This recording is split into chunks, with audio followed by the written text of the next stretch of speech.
गोरप्पा, railway स्टेशनला गाडी पाठवलं का नाही अजून?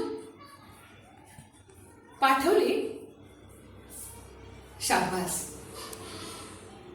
आपलं पोरग अमेरिकेहून येतंय. अमेरिकेच्या गारठ्यातून आपल्या या सोलापूरच्या उकाड्यात आल्यावर त्याचा जीव गुदमरायला नको. ते एअर कंडिशन का काय म्हणतात ते बसवताय ना घरला, ते पण काम झालं.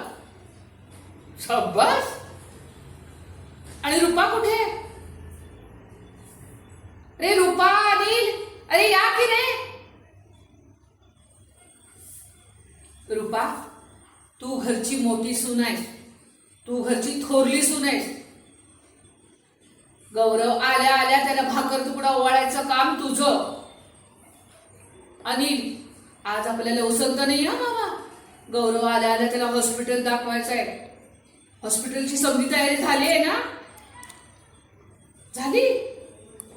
शाबास. तुमचे थोरले काका आणि तुमचे बाबा गेल्यानंतर दिवस रात्र ह्या डोळ्यानेच खूप काही पाहिलेले. पाहिलं ते फक्त एकच स्वप्न,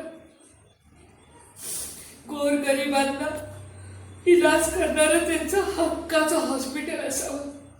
आणि ते स्वप्न आज पूर्ण होणार. आई सन्माई माते, तुझे आशीर्वाद पाठीशी होते म्हणूनच मी हा विडा पूर्ण करू शकले. इथून पुढेही असाच आशीर्वाद माझ्या पाठीशी राहू दे ग बाई.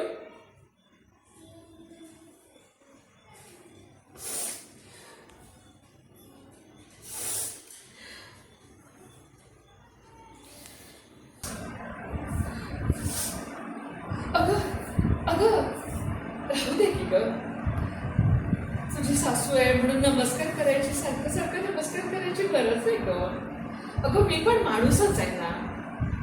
देवाच्या पाया पड. आणि खरं सांगू का, देवाच्या पण पाया पडायची गरज नाही. देवाने आपल्याला हा जो देह दिलाय ना, तो गोरगरिबांच्या सेवेत झिजवत राहायचा. देव मग आपोआपच आशीर्वाद देत जातोय बघ. बरोबर. हो, आता हे गोंधळच्या स्वागताची तयारी करूया. चला चला चला, तुम्ही व्हा पुढं. हा, मी आलेच. अरे हो, अरे त्याला आल्या आल्या त्याची जुनी मोटार गाडी लागेल, त्याची सर्व्हिसिंग वगैरे केली आहे ना? केली आहे? शाबास.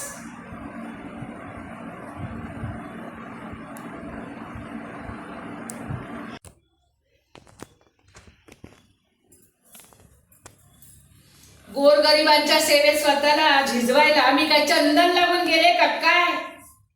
हे समाजसेवेचं व्रत हे संगमाई मातेसाठी नाही, हे लक्ष्मीला प्रसन्न करून घेण्यासाठी पाळते मी. जगात देव खूप असतील,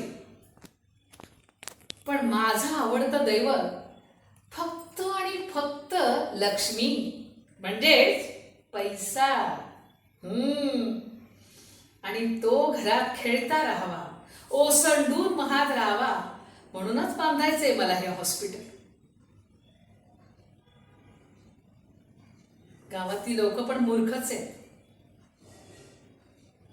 थोडस डोळ्यात कणवून बोललं की नाही की लगेच काळीज काढून ठेवतात हातावर. पण मला त्यांचं काळीज नकोय. मला त्यांच्याकडचा पैसा हवाय आणि तो मिळत राहावा, म्हणूनच मी बांधलंय संगमाई देवीचं देऊळ, बांधून दिलंय त्याला. संगमाई मातेचं देऊळ आणि हॉस्पिटल म्हणजे मला पैसा मिळवून देणारे ब्रह्मा विष्णू.